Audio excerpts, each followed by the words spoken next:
Tiene la palabra el diputado País. Gracias, señora Presidente. Voy a comenzar por el final del proyecto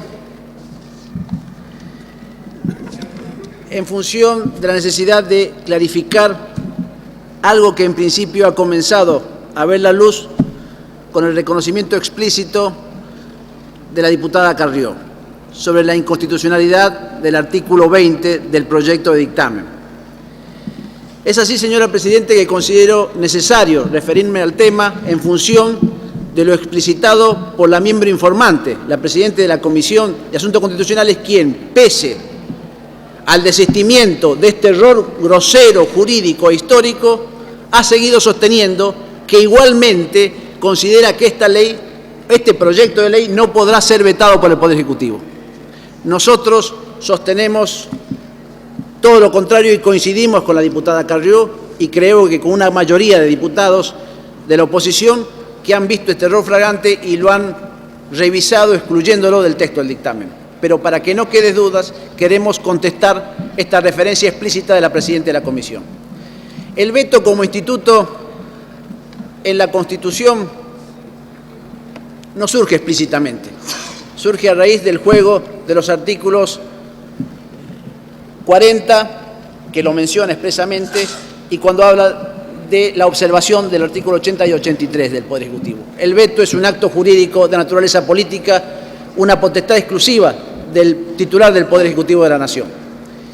Esta potestad exclusiva, que puede ser el veto total o parcial, surge explícitamente de la Constitución y su imposibilidad también debe surgir explícitamente de la Constitución. Y no está atribuido esa imposibilidad a un proyecto especial que reglamenta un procedimiento constitucional como es este, pero no es una ley que excluye la posibilidad del veto como herramienta constitucional.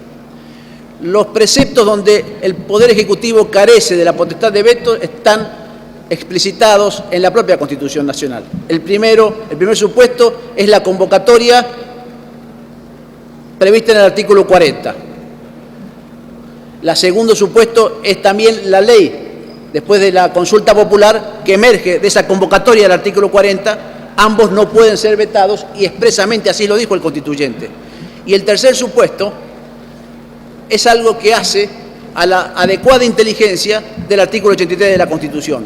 Una ley que en primera instancia fue vetada, una vez que las cámaras lo insisten con 2/3, no puede ser vetada.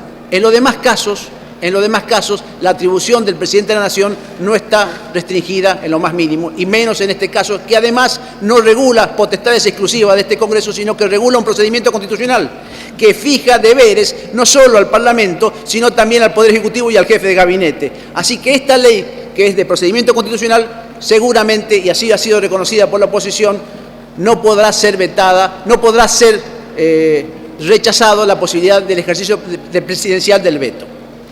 Luego de esto vamos a referirnos sucintamente al resto del articulado del proyecto. Nosotros creemos en lo esencial que este proyecto de ley no mejora la calidad institucional, sino que por el contrario la agrava. Es una ley de la coyuntura de las circunstancias, es una ley que emerge luego de la disputa política de los decretos del 2010 y sus consecuencias posteriores. Evidentemente es un proyecto que está forzado fundamentalmente para ser la continuidad del debate, del rechazo de estos decretos y de la declaración de nulidad a través de una resolución. Por eso se comete, yo diría, una tragedia constitucional como es arrogarse una atribución de otro poder a este Congreso. Señora Presidente, bien decía el diputado Alfonsín que cada poder tiene sus competencias y atribuciones y que no es propio de un sistema republicano de gobierno y de una democracia la atribución de un poder, de una competencia de otro poder. Nosotros decimos que con esta ley, explícitamente desde la oposición, se está planteando la atribución de una competencia exclusiva del Poder Judicial de la Nación. Así lo ha dicho el intérprete final de la Constitución. Gustaba decir el diputado Aguad que la Constitución es lo que dice la Corte que es. Yo creo que es una demasía, pero sin perjuicio de ello, el intérprete final de la Constitución dice que el único que tiene atribuciones para declarar las nulidades es la propia Constitución son nuestros tribunales.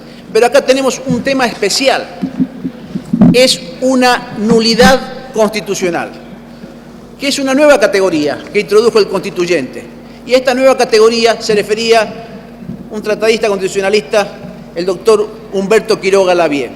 Y él decía que esta nueva categoría de esta nulidad no era para el caso concreto que se juzgaba, sino que cuando la dicte el Poder Judicial en función de la previsión del 99, inciso tercero, es una nulidad general, con efectos retroactivos para todas las consecuencias jurídicas de ese DNU, ni siquiera para el caso en tratamiento. Y esta nulidad general,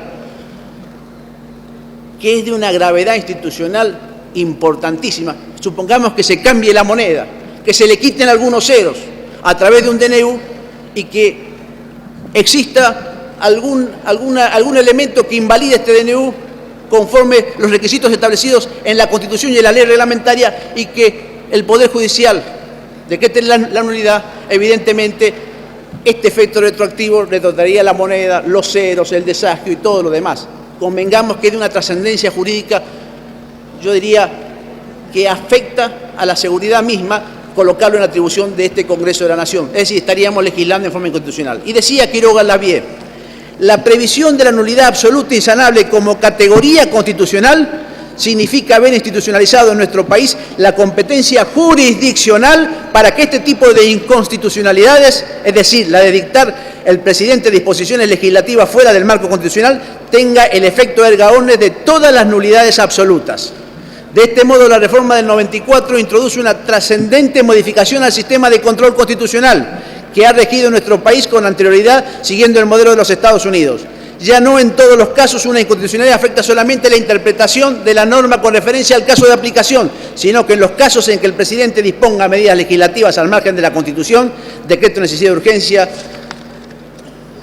el efecto de la declaración de inconstitucionalidad será la nulidad absoluta e insanable. Por ello, señora Presidente, es que este bloque, fundamentalmente, y diversos legisladores, aún de los bloques aliados, han considerado que específicamente las disposiciones de los artículos 10 y 10 bis realmente son de flagrante inconstitucionalidad y son de una gravedad institucional que no solo no mejora la calidad institucional, sino que realmente la agravia y perjudica. Nada más, señora Presidenta.